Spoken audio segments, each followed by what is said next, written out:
कक्षा 8 के लिए संस्कृत का एक पेपर सॉल्व कर रही हूँ जो कि PT 2 का है आपके, और ये आप सभी के लिए बहुत ही ज़्यादा हेल्पफुल होने वाला है अगर आप पूरा वीडियो इसको देखते हैं, पूरा प्रश्न पत्र।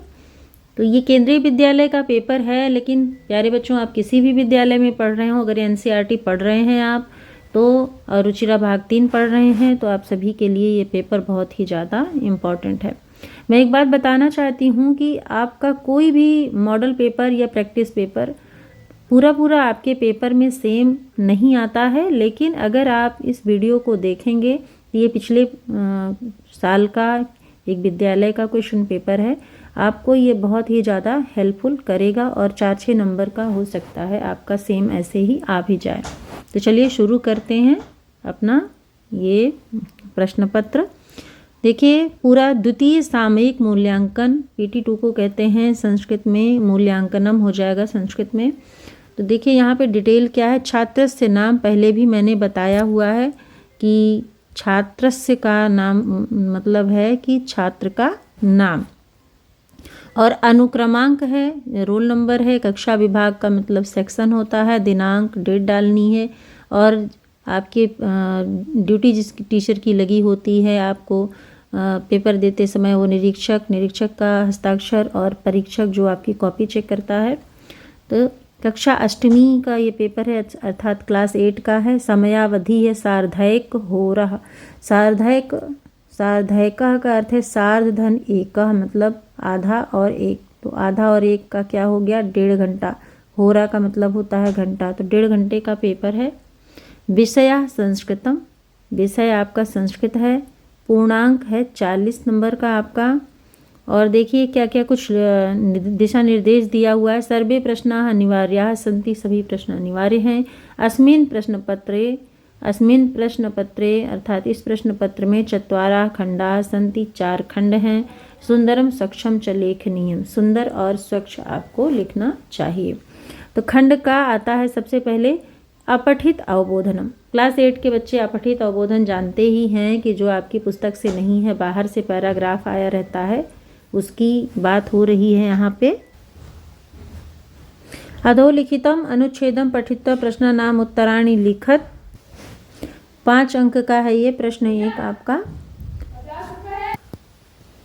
इसका मतलब है कि अधोलिखितम नीचे लिखे हुए अनुच्छेदम, अनुच्छेद को पढ़ करके प्रश्नों के उत्तर लिखे। तो इसके लिए हमें अपना ये पैराग्राफ नीचे वाला पढ़ना पड़ेगा। तो चलते हैं हम थोड़ा सा आगे, देखिए पूरा पैराग्राफ आपका आ जाए। अब इसमें देखिए क्या लिखा हुआ है। अस्मिन् जगति सर्वेषां वस्तूनां, इस जगत में सभी वस्तुओं में ये वस्तुओं की अपेक्षा समय अधिक मूल्यवत वस्तु अस्ति, समय अधिक मूल्यवान वस्तु है। विनष्टान वस्तूनि, नष्ट हुई वस्तुएं, पुनः अपि फिर भी मानवः प्राप्नोति, मानव प्राप्त कर लेता है। परम विनष्टः समयः केनापि उपायन, लेकिन विनष्ट हुआ, नष्ट हुआ जो समय है वो किसी भी उपाय से पुनः प्राप्तुं न शक्यते, पुनः प्राप्त नहीं किया जा सकता। यस्य आयुषा एकः अपि क्षणं निरर्थकम, जिसका आयुष, जिसकी जो आयु है वो एक भी क्षण अगर निरर्थक चली गई, या जिसका टाइम एक भी आपने व्यर्थ गंवा दिया, सह गतः एव, वह चला ही गया। चला ही गया से अर्थ है उसका कुछ नहीं हो सकता, उसका टाइम बर्बाद गया।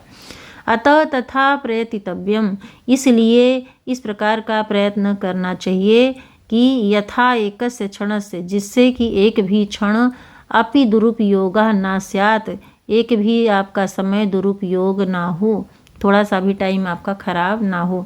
समस्तः एव समयः, संपूर्ण समय ही समुचित रूपेण व्यतीतः भवेत्, समुचित रूप से अर्थात सही अच्छे तरीके से व्यतीत हो। समयः कस्यापि प्रतीक्षां न करोति, समय किसी की प्रतीक्षा नहीं करता है। अनेके जनाः द्यूते विवादे वृथा भ्रमणे, अनेक लोग जो है वो द्यूत में अर्थात जुआ आदि में, विवाद में अर्थात झगड़े में, वृथा भ्रमणे व्यर्थ घूमने में, पिशुनतायाम चुगलखोरी में, निद्रायाम च और नींद में, समस्तम समयम नयन्ति संपूर्ण समय बिता देते हैं। ते स्वजीवनस्य, उनका अपना जीवन, बहुमूल्यम अंशम, वो अपने जीवन का बहुमूल्य अंश अब या बहुमूल्य टुकड़ा, अंश का मतलब टुकड़ा होता है, अर्थात थोड़ा बहुत सारा समय जो है वृथा यापयन्ति, व्यर्थ ही बिता देते हैं। समयस्य सदुपयोगः जीवनस्य सफलतायाः प्रथमं सोपानम। समय का सदुपयोग जीवन की सफलता की प्रथम सीढ़ी है। समुन्नते च मूल मंत्रम वर्तते, और समुन्नति का, बहुत सारी उन्नति का मूल मंत्र है। अब कहा जा रहा है कि इसका एक पदेन उत्तरत, एक पद में आपको उत्तर देना, एक पद में आपको उत्तर देना है। अब पहला प्रश्न क्या है, समयः किम न करोति, समय क्या नहीं करता। तो अभी आपने यहाँ पे देखा था समयः कस्यापि प्रतीक्षाम न करोति, तो ये प्रतीक्षाम आपका ऑप्शन सही हो जाएगा। अस्मिन् जगति सर्वेषां मूल्यवत वस्तु कः अस्ति, इस जगत में सर्वेषां सभी से मूल्यवान वस्तु कौन है, तो कौन है ये आप जानते हैं। समय की बात यहाँ पे हो रही है, तो यहाँ पे ऑप्शन आपका समयम ही सही होगा। अब पूर्ण वाक्येन उत्तरत, पूर्ण वाक्य में उत्तर दीजिए। अनेके जना कथाम समयम नयन्ति, कथम समयम नयन्ति, किस तरह से समय बिताते हैं अनेक लोग। तो यहाँ पे जो था आपका कि अनेके जना द्वितीय विवादे, और क्योंकि ये पूर्ण वाक्य में है तो आप यहाँ से लेकर के पूरा ये आप यहाँ तक आप आंसर पूरा अपना लिख देंगे। ये हो जाएगा आपका यहाँ पे आंसर, तो आपको पूरा आंसर यहाँ पे यही लिख देना है। अब चलते हैं थोड़ा सा आगे, तो थोड़ा सा आगे कर देती हूँ मैं। देखिए अगला क्या लिखा हुआ है कि प्रश्न 3 प्रदत्त विकल्पेभ्यः, ये प्रश्न 3 इस पैराग्राफ का प्रश्न 3 है। प्रदत्त विकल्पेभ्यः उचितम उत्तरम चित्वा लिखत। प्रदत्त जो विकल्प है, अर्थात जो नीचे यहाँ पे दिया गया है प्रदत्त, इसमें विकल्प हैं, उनको देख करके चित्वा मतलब चुन करके लिखना है। तो पहला जो क्वेश्चन है यापयन्ति, एक यापयन्ति एक शब्द है। यापयन्ति जो शब्द है ये क्रियापद है, मतलब इसमें क्रिया बिताना। तो इति क्रियापद से, ऐसा जो क्रियापद है इसका कर्तृपद क्या है गद्यांश में, किम प्रयुक्तम। फिर से एक बार देखिए प्रश्न, यापयन्ति इति क्रियापद से, जो यापयन्ति ये क्रियापद है इसका कर्तृपद क्या है, गद्यांश से किम प्रयुक्तम, गद्यांश में क्या प्रयुक्त हुआ है। अर्थात यापयन्ति जो क्रियापद है इसके लिए कर्तृपद कौन सा प्रयुक्त हुआ है। तो आपने देखा, ये देखिए जो वृथा यापयन्ति यहाँ पर है, यापयन्ति इस क्रियापद का, थोड़ा सा नीचे करना पड़ेगा इसको, लिखा है ते स्वजीवन से। जो ते है ना, इस क्रियापद को करने वाला कौन है, ते का मतलब वे सब। तो जो ये ते शब्द है इस क्रियापद का कर्तृपद है, अर्थात ये क्रिया किससे संबंधित है, ते से। ते मतलब वे लोग। तो इस यापयन्ति क्रिया का कर्तृपद क्या हो जाएगा, ते। तो चलते हैं हम थोड़ा सा नीचे की ओर, और आपका ये यापयन्ति जो ये क्रियापद था इसका ऑप्शन कौन सा सही हो जाएगा, ते। अब दुरुपयोगा इस पैराग्राफ में आपके आया इति पदस्य विलोम पदम किम प्रयुक्तम। अब कहा जा रहा है, देखिए दुरुपयोग शब्द इस पैराग्राफ में आया नहीं था, सदुपयोग आया हुआ था। तो लेकिन आपसे क्वेश्चन कैसे पूछा गया कि दुरुपयोग शब्द दे दिया गया और पूछा गया कि इति पदस्य, इस पद का विलोम पद क्या प्रयुक्त हुआ है इस पैराग्राफ में। तो सदुपयोग प्रयुक्त हुआ था, सदुपयोग शब्द आया हुआ था, इसलिए ऑप्शन आपका क्या सही हो जाएगा, सदुपयोग। अब चलते हैं खंड खा में क्या लिखा हुआ है आपके, वो आप देखते हैं। रचनात्मक कार्य 8 अंक का है ये। प्रश्न नंबर 2 चित्रम दृष्ट्वा, चित्र को देख करके मंजू सातः पदानि च चित्वा चत्वारि वाक्यानि लिखत। चित्र को देख करके मंजू सातः से, ये मंजू सातः है, इससे पदों को चुन करके 4 वाक्य लिखना है। अब देखिए प्यारे बच्चों, यहाँ पे वाक्य तो लिखा हुआ है लेकिन उसमें रिक्त स्थान है, रिक्त स्थान की पूर्ति आपको करनी है यहाँ पे। तो ये जो 4 ऑप्शन दिए हुए हैं भरने वाले मंजू साता से, इसी में से आपको यहाँ पे भरना है। अब भरना ये है, ध्यान से भरना है आपको कि कहीं गलत ना हो। देखिए अस्मिन चित्रे अब अस्ति, इस चित्र में है, तो क्या है इस चित्र में, यहाँ पे पुस्तकालय है तो आपका क्या भरा जाएगा, यहाँ पे पुस्तकालय। आप यहाँ पे पुस्तकालय ऐसे पूरा भर देंगे, खाली जगह जहाँ पर है वहाँ भरेंगे, मैं बाहर भर दे रही हूँ। यहाँ पे आप पुस्तकालय भर देंगे। अब द्वे छात्रे पठतः, दो छात्र पढ़ रहे हैं। क्या पढ़ रहे हैं, दो छात्र पढ़ रहे हैं। अब भरना है यहाँ बीच में, तो क्योंकि देखिए पुस्तक दो बार है, एक बार पुस्तकें है, एक बार पुस्तकानी है। तो आपको ये ध्यान रखना है कि पुस्तकें कहाँ भरना है और पुस्तकानी कहाँ भरना है। पुस्तकानी का मतलब होता है बहुत सारी पुस्तकें, बहुत ज़्यादा पुस्तकें, और पुस्तकें का मतलब होता है दो पुस्तक। ये द्विवचन का है और ये बहुवचन का है। तो आपको पुस्तकें कहाँ भरना है, द्वे छात्रे की जगह पर, क्योंकि जो दो छात्र हैं वो द्विवचन में आ गए, तो यहाँ पे आपका पुस्तकें हो जाएगा। अब पुस्तकें द्वे छात्रे के साथ आप क्या भर देंगे, पुस्तकें। और यहाँ पे पुस्तकालय था, और अब जो पुस्तकालय भर उठा और पुस्तकें भर गया, अब क्या बचा है, कपाटिकायाम स्थापितानि सन्ति। कपाटिका में, ये जो आपको कपाटिका दिख रही है, इसमें स्थापितान, स्थापित हैं या रखी हुई हैं, क्या रखी हुई हैं, पुस्तकानि, पुस्तकें रखी हुई हैं। तो आप यहाँ पे पुस्तकानि लिख देंगे, पुस्तकानि रखी हुई हैं, यहाँ पे आप पुस्तकानि भर देंगे। और फिर उसके बाद पुस्तकालय विशालः, अब अस्ति ही बचा है तो अस्ति आप लिख देंगे, पुस्तकालय विशालः अस्ति, अर्थात जो पुस्तकालय है वो बहुत बड़ा है। इस तरह से आप 4 नंबर पूरे आप अपने पक्के कर लेंगे। कन्फ्यूजन यही होती है बच्चों को, जो वचन विभक्ति नहीं देखे पुस्तकें और पुस्तकानी में कन्फ्यूज हो जाते हैं। तो इसीलिए ये पेपर मैं बना रही हूँ ताकि आप अच्छे से इस तरह की चीज़ों को सॉल्व कर पाएँ। चलिए आगे चलते हैं। प्रश्न नंबर 3 आ गया है आपका। इसमें देखिए, अधोलिखितम संवादम मंजूषायाम प्रदत्त शब्दय पूरयत। अधोलिखितम का मतलब होता है नीचे लिखे हुए, संवाद को, संवाद का मतलब होता है बातचीत, किसी दो लोगों की बातचीत या किसी भी लोगों के बीच की बातचीत जो है वो संवाद होती है। तो मंजूषायाम प्रदत्त शब्दय, मंजूषायाम में ये मंजूषा जो कोष्ठक है इसमें जो शब्द दिए गए हैं इन्हीं से पूरा करना है। ये सप्तभगिन्या चैप्टर से है आपके, तो वो जो टीचर और बच्चे आपस में बातचीत करते हैं वही पूरा रिक्त स्थान जो है दे के आपको भरने के लिए दिया गया है।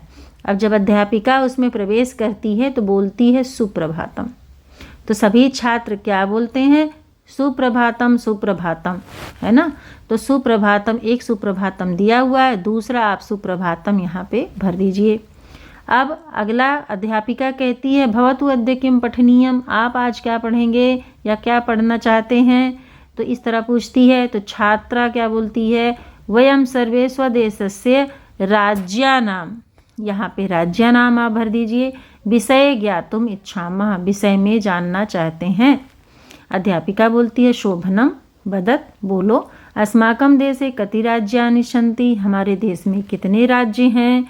तो छात्रा बोलती है महोदय मैं भगिनी कथयत, मेरी बहन कह रही थी। अब ये जो भगिनी वाला ऑप्शन है यहाँ पे ये भी नंबर डाल के यहाँ पे खाली रखना चाहिए था, क्योंकि भगिनी भी इसमें है।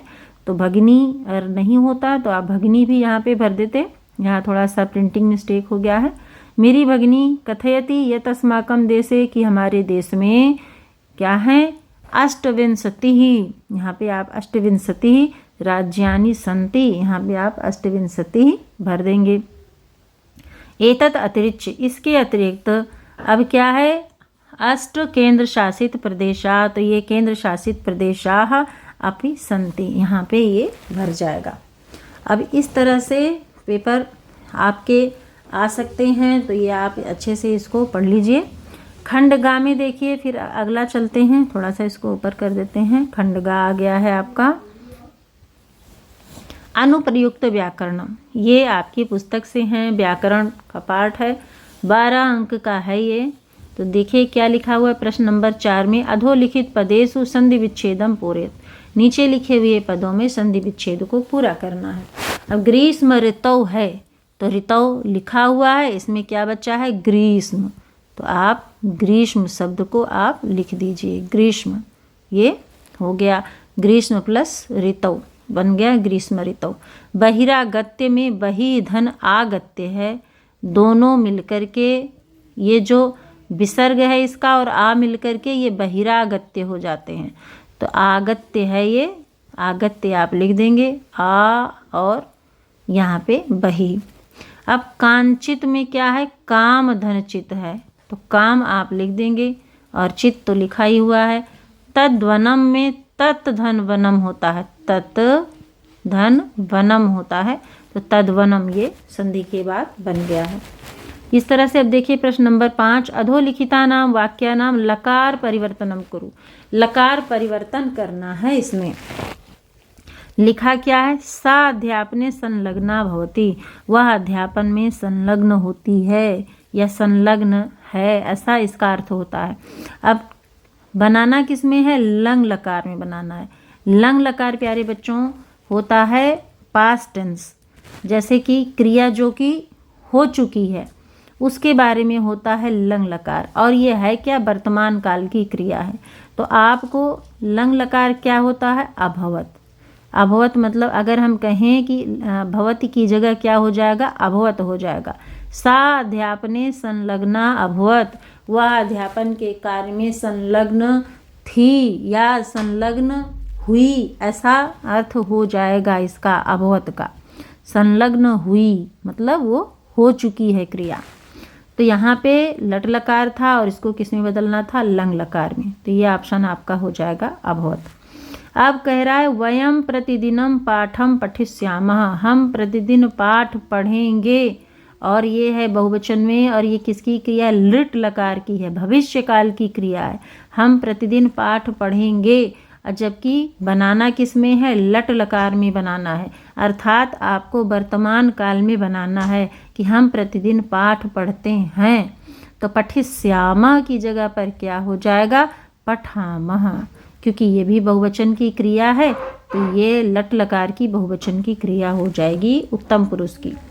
हम प्रतिदिन पाठ पढ़ते हैं अर्थ हो जाएगा, पठिष्यामः की जगह पे क्या हो जाएगा, पठामः। अब मम माता भोजनम अपचत, मेरी माता ने भोजन पकाया, क्या पकाया, अपचत, पका दिया है। लंग लकार की ये क्रिया है, आपको किस में बदलना है, लिट लकार में बदलना है। लिट लकार कैसे चलता है, पठिष्यत पठिष्यता पठिष्यन्ति, इस तरह से। तो आपको लिट लकार में बदलना है। तो यहाँ पे मेरी माता ने भोजन पकाया और यहाँ पे क्या है, पचिष्यति, ये ऑप्शन आपका सही हो जाएगा, क्योंकि लिट लकार में बनाना है। तो मेरी माता भोजन पकाएंगी, ऐसा इसका अर्थ हो जाएगा। अब चलिए प्रश्न नंबर 6 आ गया है, स्थूल पदानाम अधिकृत्य प्रश्न निर्माणम कुरुत। स्थूल पद होते हैं मोटे छपे अक्षर, अधिकृत्य मतलब आधार मानकर प्रश्न का निर्माण करो। तो चलिए थोड़ा सा आगे कर देते हैं इसको हम। ये आ जाता है यहाँ पे आपका, देखिए लिखा है प्रश्न इसका बनाना है, मोटा छपा अक्षर है मनुष्य। अब क्योंकि कोई भी अगर व्यक्ति के बारे में बात हो रही है, वो एक वचन का है तो और पुल्लिंग है, तो आप क्या लगाएंगे, कह। यहाँ पे क्या कह हो जाएगा, मनुष्य की जगह क्या हो जाएगा, कह। तो कह सत्यपूताम वाचम वदेत, यही ऑप्शन आपका सही हो जाएगा। अगला है तयो नित्यम प्रियम कुर्यात। नित्यम को अंडरलाइन किया हुआ है, मोटा छपा अक्षर नित्यम है, तो नित्यम की जगह क्या हो जाएगा, किम। यहाँ पर तयोः किम प्रियम कुर्यात, उन दोनों में क्या प्रिय करना चाहिए, उन दोनों का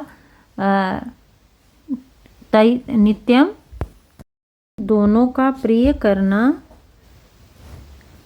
नित्यम की जगह पर किम हो जाएगा आपका। किम का अर्थ होता है क्या, तो उन दोनों का क्या प्रिय करना चाहिए, तो नित्य प्रिय करना चाहिए, ऐसा इसका क्वेश्चन बन जाता है। अब प्रश्न नंबर 3, साहित्य रचनाया, साहित्य रचना के द्वारा भी सावित्री का महत्व है। तो साहित्य रचनाया की जगह क्या हो जाएगा, कया। कया मतलब किसके द्वारा, क्योंकि ये स्त्रीलिंग में है, तृतीया विभक्ति एक वचन, तो कया इसका स्त्रीलिंग का कया आपका बन जाएगा। अब सकन्या नाम कृते, वो उन्होंने कन्याओं के लिए पहला विद्यालय खोला, इसका यही अर्थ है। अब कन्या नाम कृते, कन्या नाम को अंडरलाइन किया हुआ है, तो कन्या नाम षष्ठी विभक्ति बहुवचन है स्त्रीलिंग का, किम शब्द रूप का, तो आपका कन्या शब्द का, और तो किम शब्द रूप का षष्ठी विभक्ति का बहुवचन बनेगा स्त्रीलिंग में कासाम, अर्थात किसके लिए या किसके, कन्या नाम कृते तो कासाम कृते, सा कासाम कृते प्रथम विद्यालयम आरभत, ऐसा प्रश्न बनेगा। आपका ऑप्शन सही हो जाएगा कासाम। सर्वे अवकरम संग्रहे अवकर कंडोले पातयन्ते। सभी अवकरम मतलब कचरे को, संग्रह इकट्ठा करके, अवकर कंडोले मतलब कचरे के पात्र में, पातयन्ते गिराते हैं। अब किसको अंडरलाइन किया हुआ है, मोटा छपा कौन है, अवकर कंडोले, तो इसकी जगह पे क्या हो जाएगा, कस्मिन, किसमें गिराते हैं। अब सभी कचरे को इकट्ठा करके कचरे के पात्र में रखते हैं या गिराते हैं, तो किसमें गिराते हैं, आपका यही हो जाएगा ऑप्शन सही, द नंबर। अब आता है प्रश्न नंबर 7, थोड़ा सा इसको ऊपर कर देते हैं। देखिए, निर्देशानुसारम तत् इति शब्द रूपै रिक्त स्थानानि पूरयत।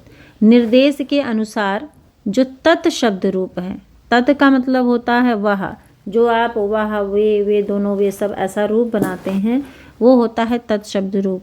अब ये इसमें स्त्रीलिंग और पुल्लिंग का बताया नहीं गया है, सीधे पुल्लिंग का आपको 2 दे दिया गया है, प्रथमा विभक्ति में और षष्ठी विभक्ति एक वचन में दे दिया गया है रूप। आपको द्विवचन और बहुवचन का लिखना है। तो यहाँ पे सह हो गया, द्विवचन में क्या बनता है, तौ। अगर कहना है वे दोनों तो आप क्या कहेंगे, तौ। वे सब तो क्या कहेंगे, ते। बहुवचन में बनेगा ते।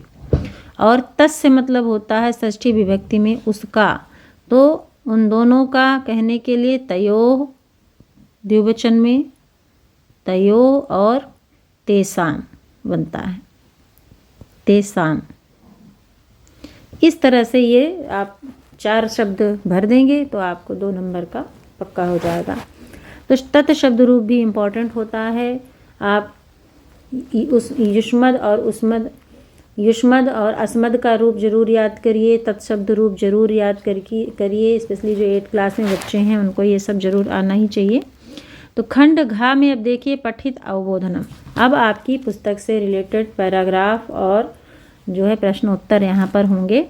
देखिए, अधोलिखितम गद्यांशम पठित्वा प्रदत्त प्रश्नानाम उत्तराण लिखत। नीचे लिखे हुए गद्यांश को पढ़ करके, ये गद्यांश है, इसको पढ़ करके आपको उत्तर देना है। तो थोड़ा सा इसको मैं ऊपर कर देती हूँ ताकि आपको गद्यांश और प्रश्न एक साथ दिख जाए।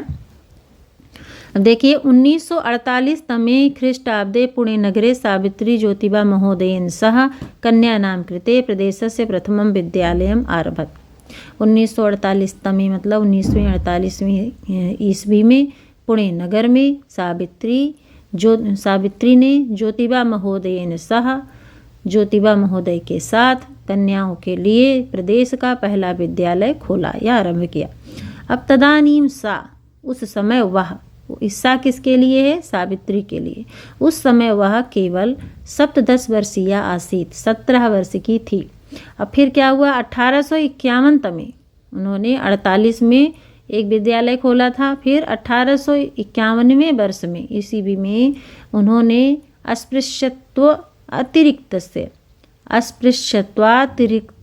ये तिरस्कृत है, ये थोड़ा सा तिरस्कृतस्य मतलब जो छुआछूत से जिनको तिरस्कृत किया जाता था, उस समुदाय के लिए, बालिकाओं के लिए पृथकतया, अलग से, तया मतलब उनके द्वारा, अपरः विद्यालय, दूसरा विद्यालय प्रारब्धा खोला गया। अर्थात जिनको छुआछूत की वजह से तिरस्कृत कर दिया जाता था, उस समुदाय की बालिकाओं के लिए एक दूसरा विद्यालय सावित्री जी ने खोला। तो यहाँ पर देखिए, अब पूछा क्या जा रहा है, एक पदेन उत्तरत, एक पद में आपको उत्तर देना है। अब प्रश्न क्या है, सावित्री केन सह, सावित्री ने किसके साथ कन्याओं के लिए विद्यालय आरंभ किया। तो किसके साथ किया था, ज्योतिबा महोदयेन सह। तो आपको यहाँ पे वही ज्योतिबा महोदय आपको लिख देना है, ज्योतिबा महोदयेन, इतना ही आपको लिख देना है यहाँ पे, क्योंकि एक पद में आपको आंसर देना, एक शब्द में आपको आंसर देना है। अब का केवलम, कौन केवल 17 वर्षीय आसीत, कौन केवल 17 वर्ष का था, तो कौन था, यहाँ पे लिखा है सा केवलम 17 वर्षीय आसीत, लेकिन आपको सा नहीं लिखना है, आपको लिखना है सावित्री, क्योंकि ये जो सा है ये सावित्री के लिए है। सावित्री बाई जो थी वो उस समय केवल 17 वर्ष की थी, तो आपको यहाँ पर सावित्री पूरा लिख देना है, नहीं तो आपको आंसर सही नहीं होगा। ये सावित्री, त्रा है ये थोड़ा सा, सावित्री। अब पूर्ण वाक्य उत्तर, पूर्ण वाक्य में आपको उत्तर देना है। सावित्री प्रथमम विद्यालयम कदा आरभत, सावित्री ने पहला विद्यालय कदा मतलब कब खोला, तो पहला विद्यालय कब खोला था, 1948 में। तो ये भी, और क्योंकि ये पूर्ण वाक्य में है तो आप पूरा लिखेंगे। यहाँ पे सावित्री प्रथमम विद्यालयम कदा की जगह आप 1948 है तमे यहाँ पे लिख देंगे। आरभत, आरभत भी आप लिख दीजिए और पूरा सेंटेंस आप सही से लिख दीजिए। तो ये हो गया आपका पूरा क्वेश्चन, तब आपको जाके 1 नंबर पूरा मिलेगा। अब गा में देखिए, निर्देशानुसारम, निर्देश के अनुसार समुचितम उत्तरम लिखत, समुचित उत्तर लिखिए। जैसा आपको निर्देश दिया गया है, जैसा आपको बताया गया है वैसा आपको लिखना है।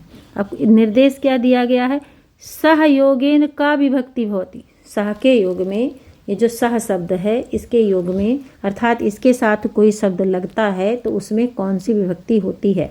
तो प्यारे बच्चों, सह के योग में हमेशा तृतीया विभक्ति होती है, ये आपको जानना चाहिए, आपको पढ़ाया भी गया होगा। तो तृतीया विभक्ति ऑप्शन सही है। अब आसीत जो शब्द है, कह रहा है आसीत क्रियापदस्य अत्र कर्तृपदम किम अस्ति, जो आसीत क्रियापद है इसका कर्तृपद क्या है, तो कर्तृपद प्यारे बच्चों क्रिया को करने वाला होता है। जो शब्द क्रिया से संबंधित होगा, जो क्रिया को करने वाला होगा वही होगा कर्तृपद। तो देखिए आसीत जो शब्द है, एक बार फिर से पूरा देखते हैं। आसीत ये जो शब्द है ये है क्रियापद। अब इस क्रिया को करने वाला कौन है, मतलब इस सेंटेंस में कहा गया है कि वह 17 वर्ष की थी, तो जो थी कौन थी, तदानीम सा, जो सा शब्द है, इसी सा शब्द को, ये जो सा शब्द है यही सा शब्द इस कर्तृपद का, क्रियापद का कर्तृपद है। तो यहाँ पे आप क्या लिखेंगे, अब क्योंकि देखिए सा किसके लिए था, ये सावित्री के लिए था। सा मतलब होता है वह, तो वह ये किसके लिए था, सावित्री के लिए था, इसलिए वहाँ पर जो है यहाँ पे क्या लिखा हुआ है, सावित्री। तो ऑप्शन आपको दूसरे नंबर का क्या सही हो जाएगा, सावित्री। यहाँ पे सा नहीं लिखा हुआ है, सावित्री आपका पूरा सही हो जाएगा ये सेंटेंस। तो यही सब छोटे छोटे क्वेश्चन जो आपको 1-2 नंबर से और दूसरे बच्चों से पीछे करते हैं, ये अगर आप देखे रहेंगे तो आपको बहुत ही अच्छा होगा। 1-2 नंबर जो आपके गलत हो जाते हैं ग्रामर पोर्शन में, ये आपको बेहद ही ध्यान देना है। अब चलिए पद्यांशम पठित्वा, प्रश्न नंबर है 9, प्रदत्त प्रश्नानाम उत्तराणि लिखत। पद्यांश को पढ़ करके नीचे लिखे हुए प्रश्नों के आपको उत्तर देने हैं। तो इसको थोड़ा सा और ऊपर करती हूँ मैं, और देखिए क्या लिखा हुआ है। अभिवादनशील, पहले थोड़ा सा अर्थ देख लेते हैं। अभिवादनशील का, नित्य वृद्धोपसेविना, नित्य बड़ों की सेवा करने वाले का, चत्वारि तस्य वर्धन्ते, उसके 4 बढ़ते हैं, उसकी ये 4 चीज़ें बढ़ती हैं। क्या बढ़ती हैं, आयु, विद्या, यश और बल। आयुर्विद्या यशो बलम, अर्थात आयु, विद्या, यश और बल, ये 4 चीज़ें बढ़ती हैं। अब इसमें एक पदेन उत्तर, एक पद में आपको उत्तर देना है। अभिवादनशील से कति गुणा वर्धन्ते, कितने गुण बढ़ते हैं अभिवादनशील के, तो आपको क्या लिखना है, ये चत्वारि, पहले आपका ऑप्शन सही हो, ये सही हो जाएगा एक पद में, तो आप लिखेंगे चत्वारि। यहाँ पे चत्वारि आप लिख देंगे। अब देखिए केसाम चत्वारा गुणा वर्धन्ते, अब यहाँ कहा जाता है कितने गुण बढ़ते हैं, अब कह रहा है किसके बढ़ते हैं, किसके 4 गुण बढ़ते हैं, तो किसके बढ़ते हैं, ये पूरा हम एक बार फिर से देखते हैं।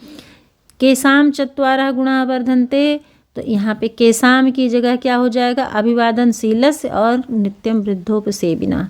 आप कोई भी एक भी लिख सकते हैं, अभिवादनशीलस्य भी खाली लिख सकते हैं, अभिवादनशीलस्य, अभिवादनशीलस्य लिख दीजिए, ये आपका सही हो जाएगा। अभिवादनशील के 4 गुण बढ़ते हैं। यहाँ क्या पूछा गया था, किसके 4 गुण बढ़ते हैं।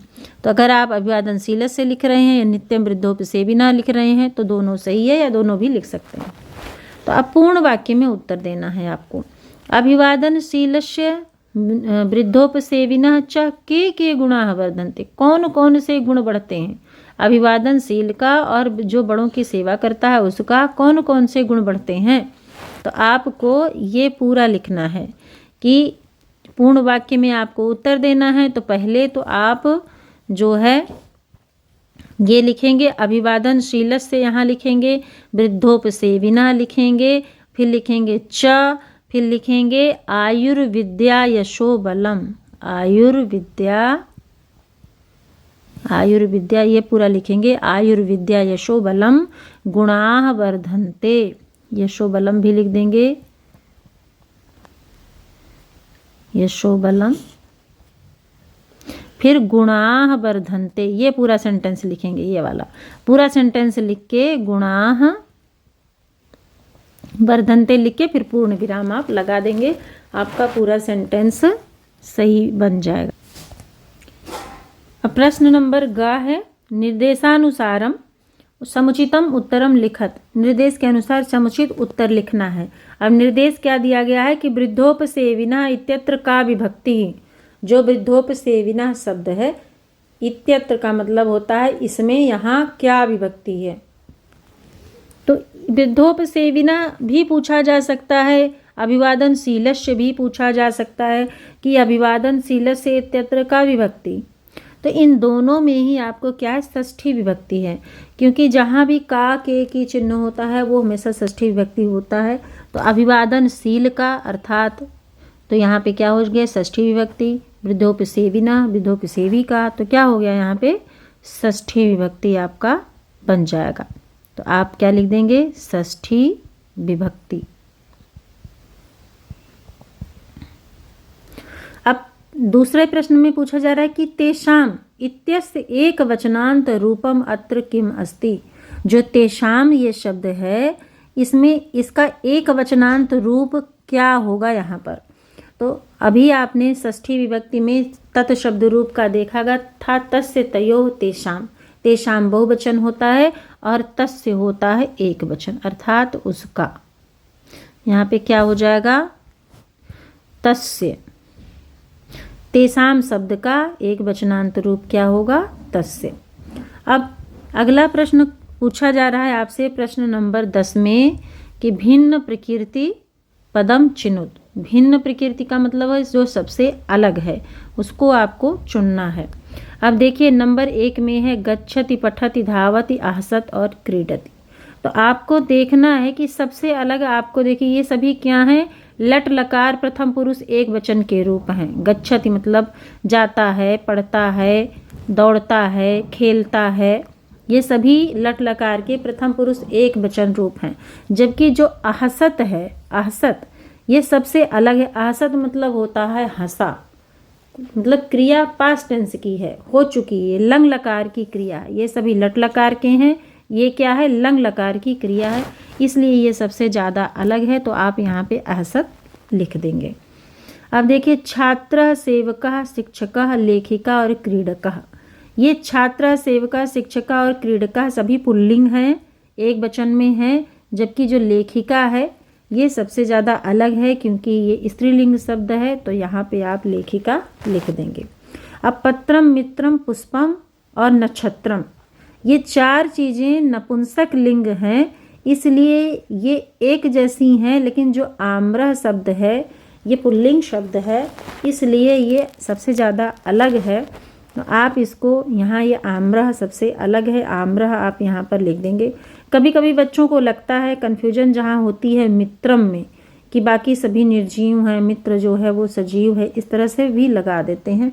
लेकिन मित्र मित्रम को भी नपुंसक लिंग शब्द में रखा जाता है, क्योंकि मित्र स्त्री और पुरुष दोनों ही होता है, तो मित्रम को भी जो है नपुंसक लिंग में रखते हैं मित्र शब्द को भी, इसलिए आम्रह जो है यहाँ पर ये सबसे ज़्यादा अलग है। तो यहाँ पे आपका ऑप्शन हो जाएगा आम्रह।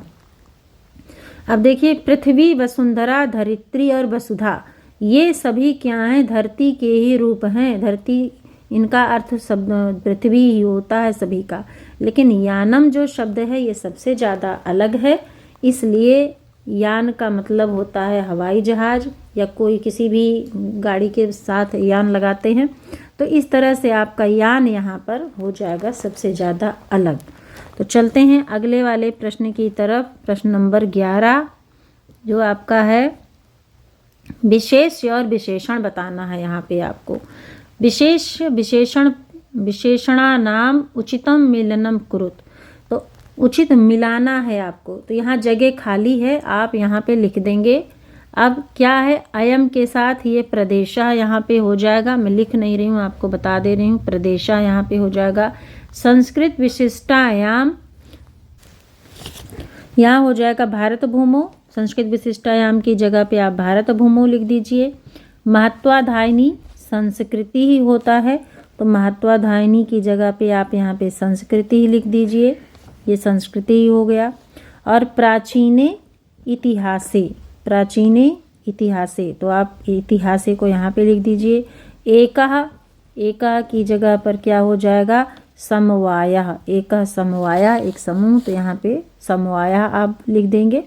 और महती की जगह पर आप क्या लिखेंगे? छत्ती ही, तो छत्ती ही आप यहाँ पे लिख देंगे। तो इस तरह से ये आपके चैप्टर का ही है सप्तभगिन्या से, इसको आप अच्छे से पढ़ लीजिए। अब देखिए प्रश्न नंबर 12 अधोलिखिता नाम राज्यानाम राजधानीम चित्वा लिखत, तो नीचे लिखे हुए राज्यों के, ये आपके जनरल नॉलेज से है क्योंकि आपको ये चैप्टर पढ़ाया गया है, तो इसलिए इस राजधानी पूछी गई है यहाँ पे।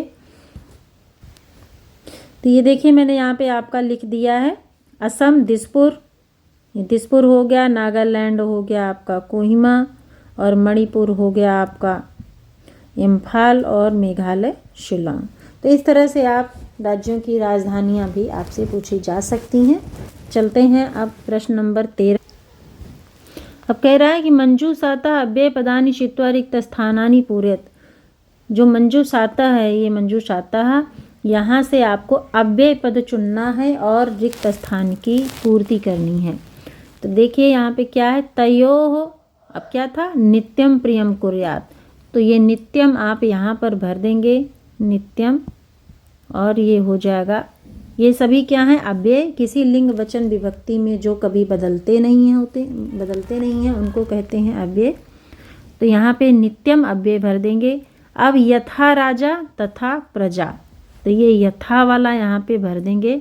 यथा मतलब होता है जैसे, यथा, यथा राजा तथा प्रजा, जैसी राजा वैसी प्रजा, ऐसा इसका अर्थ है। यावत सफल न भवति, जब तक सफल ना हो, तावत, यहाँ पे क्या है? तावत, तब तक, तावत परिश्रमम कुरु, तब तक परिश्रम करते रहो। अब देखिए तेसु, अब यहाँ पे भर जाएगा एव, तो तेसु एव तुष्टेषु तपः समाप्यते, उनमें ही ये तीनों तप समाप्त हो जाते हैं। ये आपका, ये ऐसा इसका अर्थ है। तो प्यारे बच्चों, यहाँ आपका पूरा ये प्रश्न पत्र समाप्त हो चुका है। उम्मीद करती हूँ कि ये आपके लिए बहुत ज़्यादा हेल्पफुल होगा और काफ़ी कुछ आप इससे सीखे होंगे। पूरा वीडियो देखने के लिए धन्यवाद। पसंद आए तो प्लीज़ लाइक, शेयर और सब्सक्राइब ज़रूर करिए। फिर मिलते हैं अगले प्रश्न पत्र में, तब तक के लिए धन्यवाद।